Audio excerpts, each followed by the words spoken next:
اور انتتہ دانیہ شاہ ان سے علیحدہ ہو گئی تھیں، علیحدگی اختیار کر لی تھی، اور دانیہ شاہ سے ان کے تعلقات اتنے زیادہ کشیدہ ہو گئے تھے کہ دانیہ شاہ نے ہی ان کا وہ ویڈیو وائرل کر دیا تھا جس کو لے کر کے وہ بہت زیادہ آہت تھے اور جس کو لے کر کے انہوں نے پاکستان چھوڑنے کی بات کہی تھی۔ بہرحال تو دانیہ شاہ کا جو معاملہ تھا وہ دھیرے دھیرے سدھر رہا تھا، کیونکہ ابھی کل بول نیوز کے ایک پترکار نے دانیہ شاہ اور ان کی والدہ سے بات چیت کرتے ہوئے پوچھا کہ ڈاکٹر عامر لیاقت حسین کے بارے میں آپ کیا کہتے ہیں، جبکہ اب وہ اس دنیا میں نہیں ہیں۔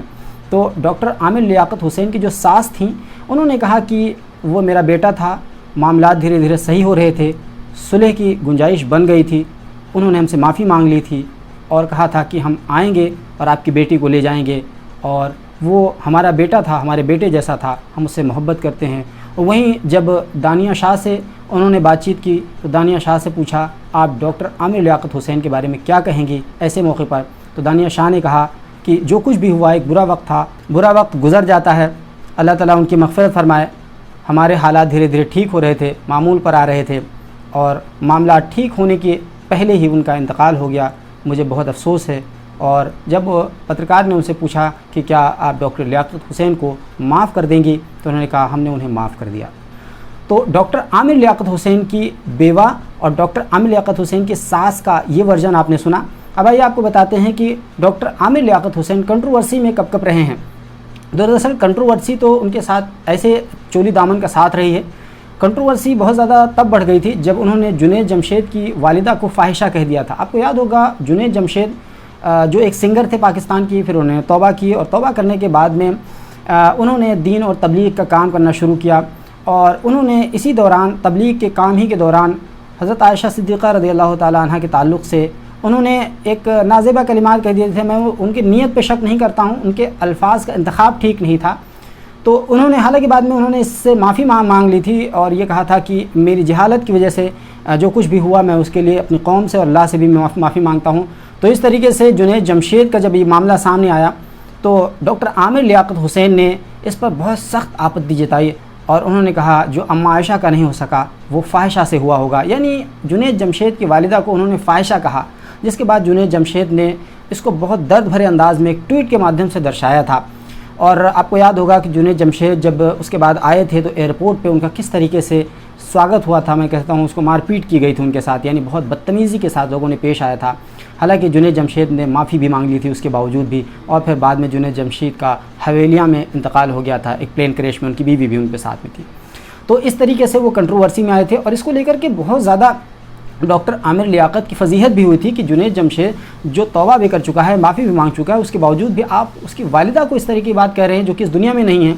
تو ڈاکٹر عامر لیاقت حسین کی بڑی فضیحت ہوئی تھی۔ اور دوسری فضیحت ان کی تب ہوئی تھی جب انہوں نے ایک ٹی وی شو کے دوران ہی مشہور ڈرامہ نویس خلیل الرحمان قمر کو نہ صرف برا بھلا کہا تھا، بلکہ انہوں نے کہا تھا کہ میں اب تک یہ سمجھتا تھا کہ خلیل الرحمان قمر ایک بدتمیز انسان ہے، بلکہ اب مجھے یہ لگتا ہے کہ ان کو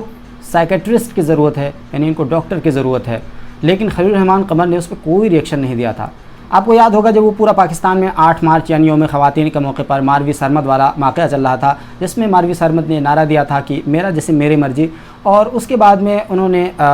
خلیل الرحمان قمر اور ماروی سرمد دونوں ایک ہی ٹی وی ڈیبیٹ میں تھے، اور ماروی سرمد نے کہا تھا کہ میرا جسم میری مرضی، تو خلیل الرحمان قمر کو غصہ آ گیا تھا، انہوں نے کہا تھا بیوی تیری جسم میں ہے کیا، میں تیری جسم پہ تھوکتا ہوں۔ اور اسی کے نتیجے میں یعنی اسی کے ریئیکشن میں ڈاکٹر عامر لیاقت حسین نے خلیل الرحمان قمر کو یہ تمام باتیں کہی تھی۔ تو اس وقت بھی ڈاکٹر عامر لیاقت حسین کی بہت زیادہ فضیحت ہوئی تھی اور ان کو بہت زیادہ کنٹروورسی کا سامنا کرنا پڑا تھا۔ اسی طریقے سے ڈاکٹر عامر لیاقت حسین کی ذاتی زندگی کو تب بہت زیادہ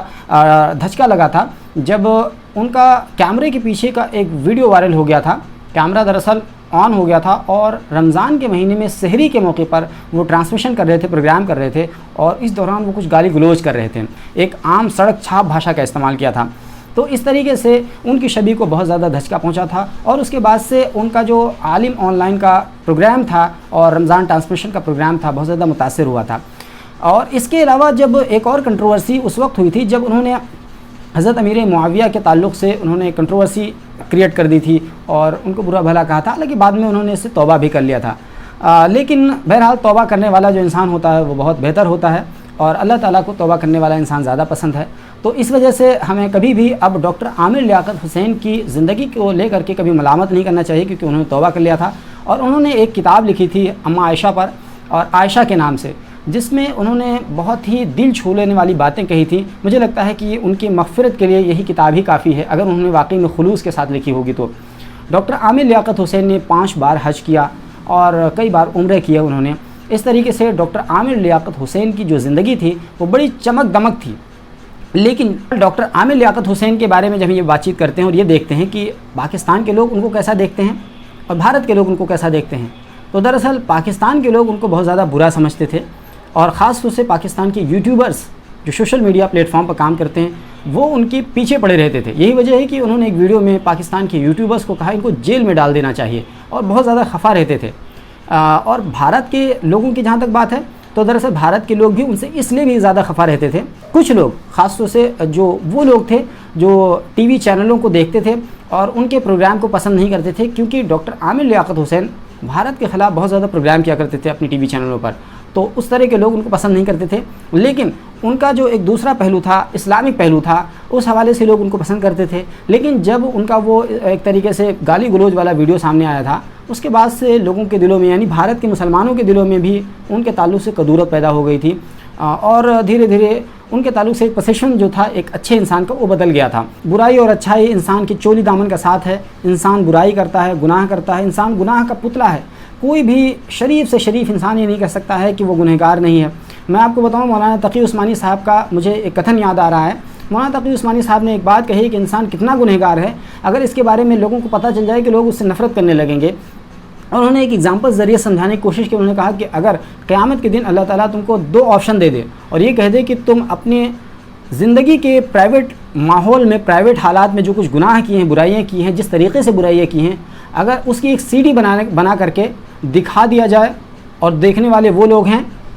جو تمہارے ماں باپ ہیں، رشتہ دار ہیں، بھائی بہن ہیں، دوست احباب ہیں، جاننے والے ہیں، اڑوس پڑوس ہیں، گاؤں کے لوگ ہیں، محلے کے لوگ ہیں، ان لوگوں کو دکھا دیا جائے، یا پھر یہ نہ دکھا کر کے تم کو جہنم میں ڈال دیا جائے، یا تو تم یہ ویڈیو دکھا کر کے لوگوں کو جنت میں چلے جاؤ، یا پھر یہ ویڈیو چھپا کر کے تم جہنم میں چلے جاؤ، تو وہ بندہ کہے گا کہ مولا مجھے جہنم میں جانا منظور ہے، لیکن یہ میرے ویڈیوز ان لوگوں کو مت دکھائیے. تو اس طریقے سے ایگزامپل دے کر کے مولانا تقی عثمانی صاحب نے سمجھانے کی کوشش کی ہے کہ انسان کتنا زیادہ گنہگار ہوتا ہے، لیکن اللہ تعالیٰ اس کے گناہوں پر پردہ ڈالتا ہے اور انسان سے چھپا لیتا ہے. لیکن اللہ تعالیٰ کی نظروں میں تمام چیزیں رہتی ہیں. کرامن کاتبین بیٹھے ہوئے ہوتے ہیں، وہ لکھ رہے ہوتے ہیں، ان کے اچھے اور برے اعمال دونوں لکھ رہے ہوتے ہیں. تو اسی طرح کا معاملہ ڈاکٹر عامر لیاقت حسین کے تعلق سے بھی تھا. ہم ڈاکٹر عامر لیاقت حسین یا اپنے آپ کو یا کسی اور کو دودھ کا دھلا نہیں کہہ رہے ہیں، اور نہ ہی ہم ان کو گناہ کا پلندہ بتا رہے ہیں، بلکہ ہم یہ کہہ رہے ہیں کہ ایک انسان ہونے کے ناطے وہ گنہگار بھی تھے، لیکن توبہ کرنے کے بعد اللہ تعالیٰ نے ان کو معاف کر دیا ہوگا اگر انہیں خلوص دل سے توبہ کیا ہوگا. تو اس وجہ سے ہم یہ بھی کہہ سکتے ہیں کہ ایک حدیث کا غالباً مفہوم ہے کہ اذکروا محاسن موتاکم، یعنی اپنے مردوں کو اچھائی کے ساتھ یاد کیا کرو. تو آج ہم اس لیے ڈاکٹر عامر لیاقت حسین کے کسی بھی برے پہلو کو آپ کے سامنے اس طور پر نہیں بتانے والے ہیں کہ اس کو لے کر کے وہ برے تھے، اور ہم کوئی ججمنٹ نہیں سنانے والے ہیں، بلکہ ہم نے ان کی زندگی کے تمام پہلوؤں کو آپ کے سامنے کھول کر رکھ دیا، اور یہ بھی بتا دیا کہ انہوں نے توبہ بھی کر لی تھی. تو اب آپ فیصلہ کیجئے کہ ڈاکٹر عامر لیاقت حسین کیا تھے، کیسے تھے، اور ان کی زندگی کیسی تھی. اور آخر میں بات بتا دوں کہ ڈاکٹر عامر لیاقت حسین کی موت کے بعد ان کا پوسٹ مارٹم کیوں نہیں ہوا. تو دراصل ان کے ورثاء، ان کے لواحقین یہ نہیں چاہتے تھے کہ ان کا پوسٹ مارٹم ہو. حالانکہ اگر پوسٹ مارٹم ہوتا تو اور زیادہ کلیئر ہو جاتی کہ دراصل ان کی موت کیوں ہوئی، کیونکہ بتاتے ہیں کہ ان کے کمرے میں دم گھٹنے کی وجہ سے ان کی موت ہو گئی. بجلی چلی گئی تھی لوڈ شیڈنگ کی وجہ سے، اور ان کا محل وقوع کچھ اس طریقے کا ہے کہ وہاں پر سفوکیشن فیل ہونے لگتی ہے. تو یہی کارن ہے کہ شاید ان کی دم گھٹنے سے موت ہو گئی. تو اس طریقے سے ڈاکٹر عامر لیاقت حسین ہم سے جدا ہو گئے. اللہ تعالیٰ ان کی مغفرت فرمائے اور اللہ تعالیٰ ان کے درجات کو بلند فرمائے. Alpha hospital and trauma centre, engineering college چوراہا، سیتاپور روڈ، لکھنؤ.